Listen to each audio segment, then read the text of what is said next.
Hello and welcome to today's webinar on the Company Law Refresher 2025, and we're going to be looking at key provisions and insights surrounding company law. It's lovely to have you with me today. For those of you that haven't met me before, my name's Jackie. I was a corporate solicitor in practice. I worked and trained at Taylor Wessing in London.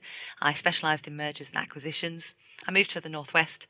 I was at Panonis and Hammonds in the Northwest, again specialising in M&A, particularly private equity and venture capital.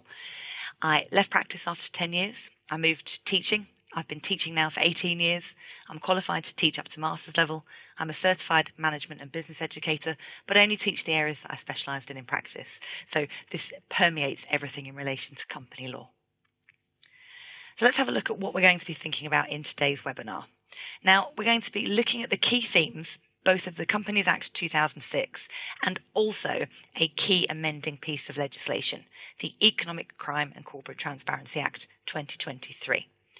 We're going to be thinking about how you'd advise on incorporation as a company or as an LLP, including factoring in the brand new identity verification under the ECCTA.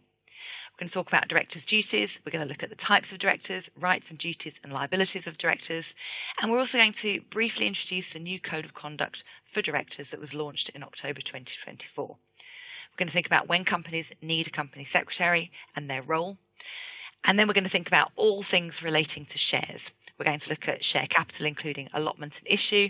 We'll talk about share classes. We'll look at shareholder rights and remedies, capital maintenance, and we'll briefly talk about buyback of shares.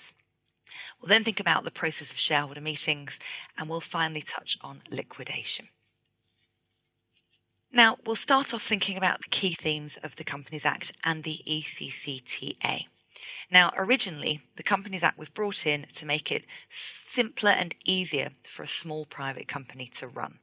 So many of the changes in the Companies Act 2006 went to the heart of thinking about small companies.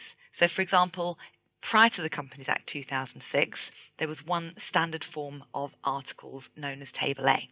And Table A applied to all companies that adopted Table A. So whether you were a large public company or a small private company, you all adhered to the same set of articles, which often meant for small private companies, they were agreeing to things that were much more arduous than they needed to have. So we now have the model articles as a template instead. But instead of having one size fits all, we have three sets of model articles.